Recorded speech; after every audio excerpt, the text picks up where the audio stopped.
Hi, this is Remembering the Past, a show where we talk about people who died recently who've had a profound effect on our history, our society, or our culture. We're going to start out tonight with Ornette Coleman, who died recently at the age of 85.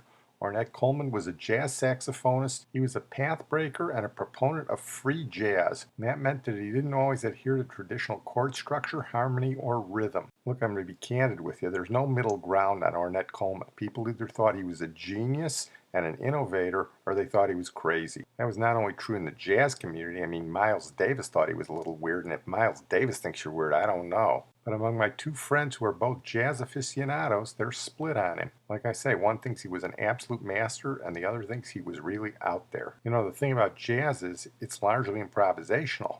But Ornette Coleman improvised on the improvisation, and people have compared him to Jackson Pollock and the abstract expressionists, the way he broke the mold. Here's a little bit of NPR on Ornette Coleman. Ornette Coleman was an American icon and iconoclast.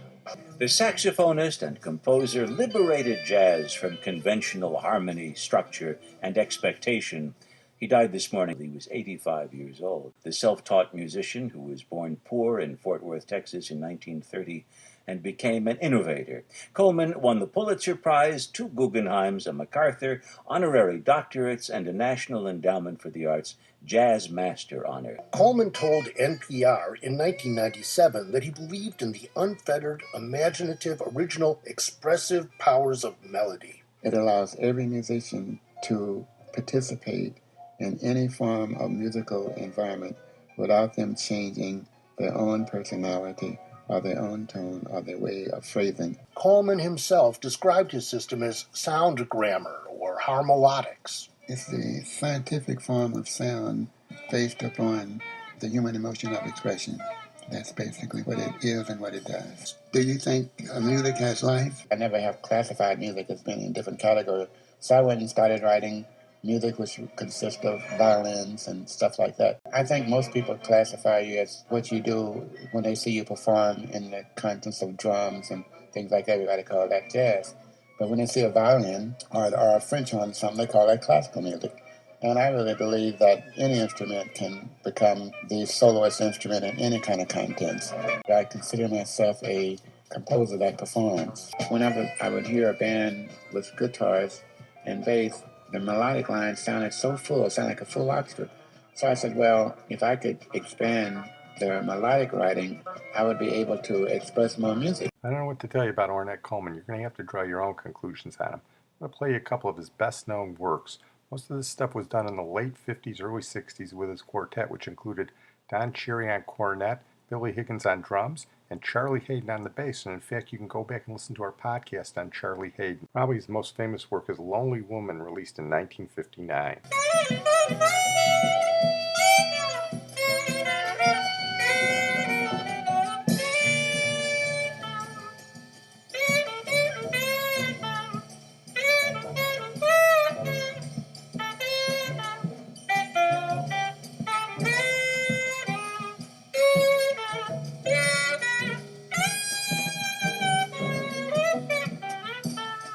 Here's When Will the Blues Leave from 1958 with Walter Norris on the piano. This is a little before Charlie Haden joined him.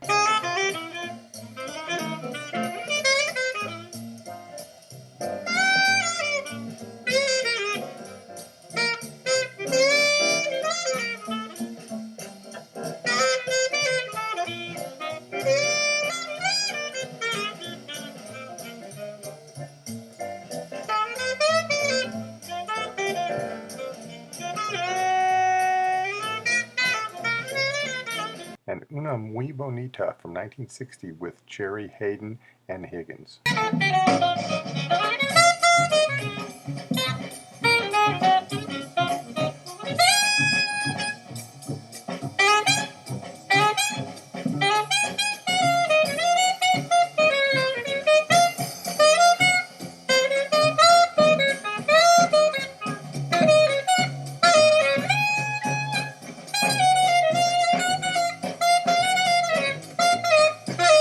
Like I say, you got to draw your own conclusion on Ornette Coleman. We're going to move on now to Christopher Lee, who died recently at the age of 93, one of the great British horror actors of all time. Back in the day, he was one of the really good Draculas on film. But he was more than that. He was also a Bond villain in The Man with the Golden Gun, and he was also in the Lord of the Rings movies. Andrea Catherwood did a nice profile on Christopher Lee on The Last Word for BBC4. Film star Christopher Lee's aristocratic appearance and chilling voice defined sinister on screen for 6 decades. He claimed he was descended from Charlemagne, and aged 88, he even sang about him on this award-winning heavy metal track.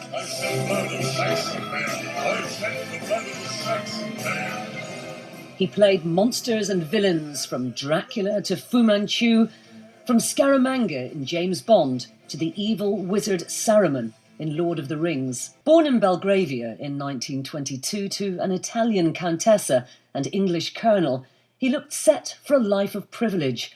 But after a distinguished wartime career in the RAF, he fell into acting almost by accident and then worked relentlessly until the end of his life. He was a teaser. He had he loved teasing children with his sort of macabre voice. Christopher Lee's niece, Dame Harriet Walter, recalls some childhood memories of her uncle. He used to bring characters out that he'd played, like the mummy who was wreathed in bandages, and we'd go, shriek, shriek, shriek, please don't. And, we all loved it. The room lit up, my mother lit up, my grandmother lit up. Everyone was so excited to see him. This is the story of Dracula, a creature who destroys all whom he touches. You must help me. You must. You're my only hope. You must. I'll help you. I promise. He had ambivalent feelings about having risen to fame initially as a monster. Jonathan Rigby, Lee's biographer, reflects on his roles in the Hammer horrors. Peter Cushing was their star. Christopher Lee was their monster, so of course he was perfect in these parts. His performance in The Curse of Frankenstein, behind a really gruesome makeup, is deeply moving and also disturbing. His Dracula is unsurpassed, and in The Mummy he also completely covered it, of course, in mouldy, muddy bandages. He acts entirely with his eyes, and it's a deeply emotional performance because, of course, he has to meet the reincarnation of his lost love from 4,000 years ago. He did become a little kind of browned off over the years. I don't want to be wrapped in bandages all my career, so pretty quickly after that initial period, he began to play more demonic villains of a suaver kind, more in the Dracula line, less in the heavily made-up line. In many ways, Christopher was ideal for these films. As a schoolboy, he had met both M.R. James and E.F. Benson, the two great ghost story writers of the Edwardian era. One of his favourite films was a film that he made at the end of 1972 called The Wicker Man. It was a kind of a subversion, if you like, of the kind of Gothic films that Christopher was well known for, and the part was effectively written for him. He was playing the conniving laird of a Scottish island. Now, those children out there, they're jumping through the flames in the hope that the god of fire will make them fruitful. Really, you can hardly blame them. And it was, in fact, it's a very, very sophisticated and very funny performance, despite the appalling plan he has in mind for Edward Woodward. One of Christopher's best remembered roles was when he got to be a James Bond villain. What do you know about a man called Scaramanga? The man with the golden gun. He always uses a golden bullet. The Man with the Golden Gun. It's a film that divides opinion among James Bond fans as to whether it's a good one or a bad one, but the fact that he is one of the absolute best James Bond villains, in my view, the best James Bond villain, I think is undisputed, really. Mr. Fatt has just resigned. I'm the new chairman of the board.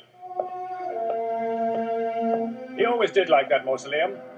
Put him in it. Christopher, in fact, had a family connection to the originator of James Bond, Ian Fleming, and the legend has it that Fleming thought that Dr. No might be quite a good part for Christopher Lee way back in 1962 when the James Bond film franchise began. Lee didn't always play baddies. In 1998, he portrayed Pakistan's founder in the biopic Jinnah, but the controversy surrounding the film led to only a limited release. Where are you going? To Pakistan. Pakistan was made for you. You're safe now. He looked like him, and Jinnah had a very English upper-class accent, so very trained in that way. And he did things like cry and show emotion and show subtlety and nuance and statesmanship, and all sorts of fantastic things came out of him in that performance which nobody had ever asked him to do before. And sadly, it was a very politically controversial film from Pakistan's point of view. They resented the fact that an Englishman, a white man, was playing their leader. It's just very sad that that, which to my mind was one of his most mature and complex pieces of work, won't be seen. I think he felt that too. The old Hammer horror films were looked down upon at the time that they were made. The fact is, while they were happening, there was a whole generation of future film directors, very often those bearded young men who took over Hollywood in the 1970s, who were loving them. Martin Scorsese, to name but one, who loved these films and, of course, as a result, loved Christopher Lee. A slightly younger bearded filmmaker over in New Zealand, Peter Jackson, was also adoring them. And so when Peter Jackson decided to do The Lord of the Rings, he got in touch with Christopher Lee. I gave you the chance of aiding me willingly, but you had an exit, no way of pay. Christopher Lee was a personal friend of so many people, but he had actually known J.R.R. Tolkien, and he made a habit of reading The Lord of the Rings once a year, which is quite something, I suppose. As an in-joke, there was a film made in 1970 called The House That Dripped Blood, in which he plays a stockbroker or something, and he's seen reading The Lord of the Rings in that film. I think already his devotion to Tolkien was so well known. Lee had always nursed a desire to play Gandalf. However, by 1999, it was thought that he was too old by that stage, and I think Lee himself felt he was too old by that stage. So Saruman was the perfect alternative, particularly given his legacy of characters gone to the bad. And the fact that he eventually got to play Saruman and Count Dooku in the Star Wars prequels was really a kind of wonderful summation. Discipline and knuckling under and behaving well, and I think, he got as many jobs as he did, as much because he was decent to work with as for his talent. I sometimes thought he put up with too much. He'd say, I've got to fly to New Zealand and, just to do a voiceover or something. And you're going, why can't they record you in England? And he'd say, oh, well, that's the way it is, a stoic. There was a French admirer of his who coined a phrase for him which he loved, which he absolutely adored. He was the master of héros maléfiques, malignant heroes. Christopher Lee loved that. Hey, his Dracula was very good, but unsurpassed. I don't know if it's better than Lugosi. In the late 70s, Lorne Michaels asked him to be on Saturday Night Live, where he played the Grim Reaper, and here he talks about it with a poignant story. There was one sketch which I don't think anybody will ever forget, and I don't think anybody has ever forgotten.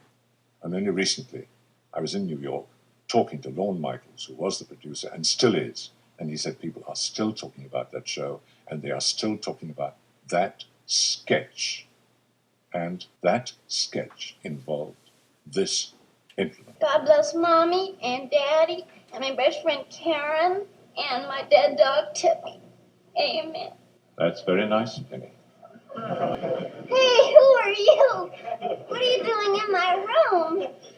I'm sorry about Tippy, and I came to apologize. Are you the man who made Tippy die? Well, sort of. Tippy was on my list. What list? What do you mean? Oh, please, don't get too angry at me. Every day I'm given a list of lives that have to end. It's not the greatest job in the world, but it's a living. I'm going to say something very immodest now, if I may, but there is one particular possession that I prize greatly. It came from that show. It's a photograph. It's a photograph of John Belushi and myself.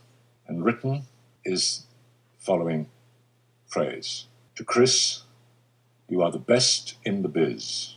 John Belushi, second best. When he was the Grim Reaper on Saturday Night Live, one of his lines was, I don't understand those Ingmar Bergman movies. I want to close on that note. I want to thank my producer and IT genius, Sid Tepps. In closing, I want to make a brief mention of Robert Chartoff, who died recently at the age of 81. He was a movie producer. He produced, among others, Raging Bull and The Gambler, but he was best known for producing the Rocky movies with Sylvester Stallone. Those are the movies that made Robert Chartoff famous and rich, and they also provide us with our closing theme tonight, which will be the theme from Rocky, Gonna Fly Now. I'm going to play a little bit of my favorite version by trumpeter Maynard Ferguson. I once saw him play this at my high school. He really rips it up. Thank you very much.